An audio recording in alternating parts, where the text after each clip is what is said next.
जय हिंद बच्चों। तो हम आपके लिए वार्षिक परीक्षा 2025 के लिए आप लोगों का जो शारीरिक का क्वेश्चन पेपर होता है वो हम लोग लेकर आए हैं क्लास 11th के लिए। तो अगर आप लोग क्लास 11th में हैं, अगर आपका शारीरिक शिक्षा एवं खेल कूद का प्रश्न पत्र आता है तो ये क्वेश्चन पेपर आपके एग्जाम के लिए इंपॉर्टेंट हो सकते हैं। तो आप लोग इस वीडियो को पूरा एंड तक देखिएगा। और अगर आप चैनल पर पहली बार आए हैं तो चैनल को सब्सक्राइब एंड वीडियो को लाइक करना ना भूलिएगा।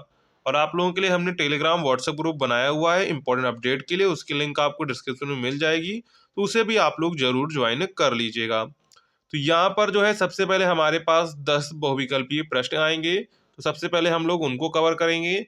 इसके बाद जो रिटर्न क्वेश्चन है उनको कवर करेंगे। पूर्णांक आपका जो है ये 50 नंबर का आता है, ठीक है।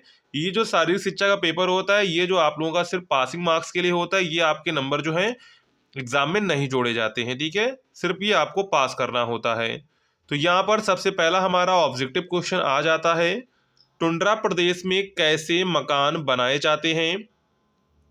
बर्फ में बनाए जाते हैं, लकड़ी के बनाए जाते हैं, लोहे के बनाए जाते हैं, इनमें से कोई नहीं। तो टुंड्रा प्रदेश में जो मकान बनाए जाते हैं वो बर्फ के बनाए जाते हैं, जिसे हम लोग कहते हैं इग्लू। क्या कहते हैं? इग्लू कहते हैं, ठीक है। इसके बाद नेक्स्ट क्वेश्चन यहाँ पर है, दूसरा क्वेश्चन है, मुक्तिदायिनी एवं स्वर्ण रोहिणी नदी किसे माना जाता है? मतलब कि वो कौन सी नदी है जो मुक्ति के लिए प्रयोग की जाती है, मतलब कि उसमें लोग नहा लेते हैं तो कहते हैं मुझे मुक्ति प्राप्त हो गई। तो कावेरी, गंगा, यमुना, इनमें से कोई नहीं। तो यहाँ पर आपको पता होगा कौन सी नदी है, वो है हमारी गंगा नदी। कौन सी नदी है? गंगा नदी जो है उसे हम लोग मुक्तिदायिनी नदी एवं स्वर्ण रोहिणी नदी कहते हैं। इसके बाद नेक्स्ट क्वेश्चन है तीसरा हमारा, जनसंख्या के भयानक स्तर तक बढ़ जाने को क्या कहा जाता है? जनसंख्या प्रदूषण, जनसंख्या प्रलय, जनसंख्या विस्फोट, इनमें से कोई नहीं। तो जनसंख्या के भयानक स्तर तक बढ़ जाने को क्या कहा जाता है? तो इसको कहा जाता है जनसंख्या विस्फोट। ऑप्शन नंबर यहाँ पर आपका जो है सी वाला करेक्ट हो जाएगा। नेक्स्ट है, भारत का संविधान कब लागू हुआ था? तो भारत का संविधान कब लागू हुआ था? 26 नवंबर 1950, 26 जनवरी 1950, 15 अगस्त 1947, इनमें से कोई नहीं। जो भारतीय संविधान लागू हुआ था वो हुआ था 26 जनवरी 1950 को। कब हुआ था? 26 जनवरी 1950, यानी कि ऑप्शन नंबर आपका यहाँ पर बी वाला करेक्ट हो जाएगा, 26 जनवरी 1950। नेक्स्ट है, वर्ण व्यवस्था में कितने वर्ण माने गए हैं?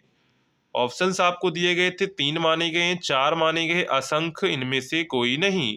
तो वर्ण व्यवस्था में कितने वर्ण माने गए हैं? तो वर्ण व्यवस्था में जो है 4 वर्ण माने गए हैं। कितने वर्ण माने गए हैं? 4 वर्ण माने गए हैं, यानी कि ऑप्शन नंबर आपका यहाँ पर बी वाला करेक्ट हो जाएगा, ठीक है। इसके बाद है, भारतीय राष्ट्रीय ध्वज की लंबाई चौड़ाई का अनुपात कितना होता है?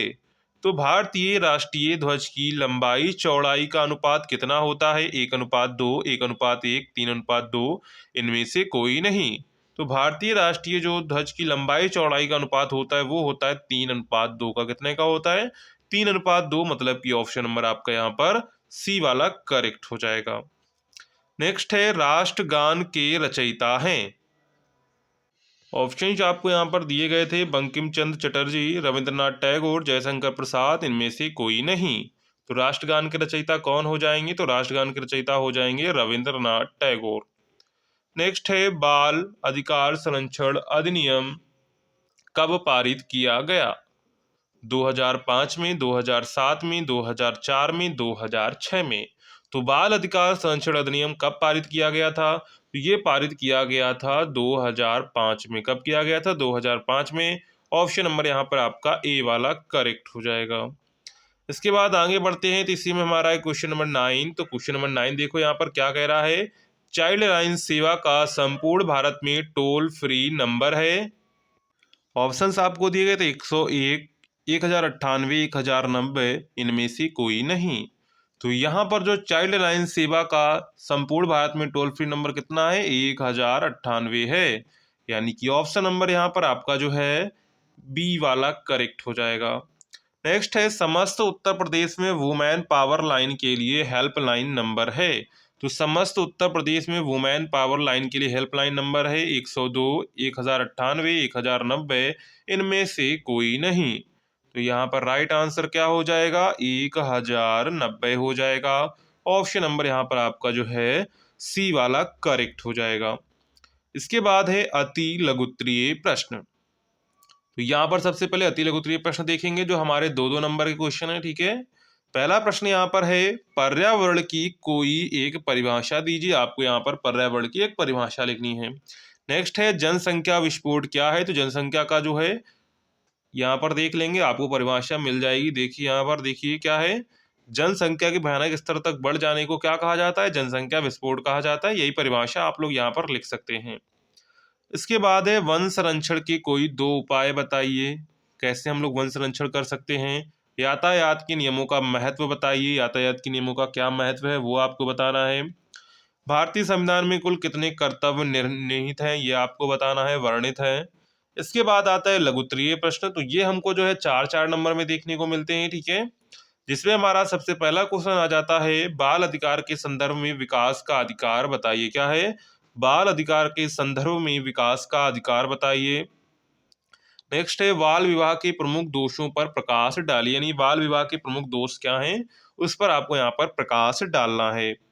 नेक्स्ट है कन्या भ्रूण हत्या पर टिप्पणी, एक टिप्पणी लिखी। क्या है, कन्या भ्रूण हत्या पर आपको एक टिप्पणी लिखनी है। इसके बाद नेक्स्ट है संवैधानिक मौलिक कर्तव्यों पर प्रकाश डालिए। यातायात नियमों किन किन बातों को प्रभावित करते हैं ये आपको बताना है। तो ये सारे क्वेश्चंस जो आपको देखने को मिलेंगे ये सारे लघुत्तरीय में 4-4 नंबर के हैं। इसके बाद आता है दीर्घोत्तरीय प्रश्न जो कि होता है हमारा 10 नंबर का। कितने नंबर का होता है, 10 नंबर का होता है। ऐसे क्वेश्चन है पर्यावरण का अर्थ स्पष्ट करते हुए इसके महत्व पर प्रकाश डालिए। क्या है, पर्यावरण का अर्थ स्पष्ट करते हुए इसके महत्व पर आपको प्रकाश डालना है। ये मिलेंगे आपको 10 नंबर में, ठीक है। तो ये पूरा आपका क्लास 11 का जो है सारी शिक्षा खेल कूद का प्रश्न पत्र हो जाता है। इसी तरह के प्रश्न आपके एग्जाम में पूछे जाते हैं। इस तरह के प्रश्न अगर आप तैयार करके जाएंगे तो आपका सारी शिक्षा का जो पेपर है वो आप पास कर पाएंगे। तो चलिए, अगर आपको वीडियो पसंद आया हो तो वीडियो को लाइक करिएगा, चैनल को सब्सक्राइब करिएगा। मिलते हैं नेक्स्ट वीडियो में, तब तक के लिए जय हिंद बच्चों।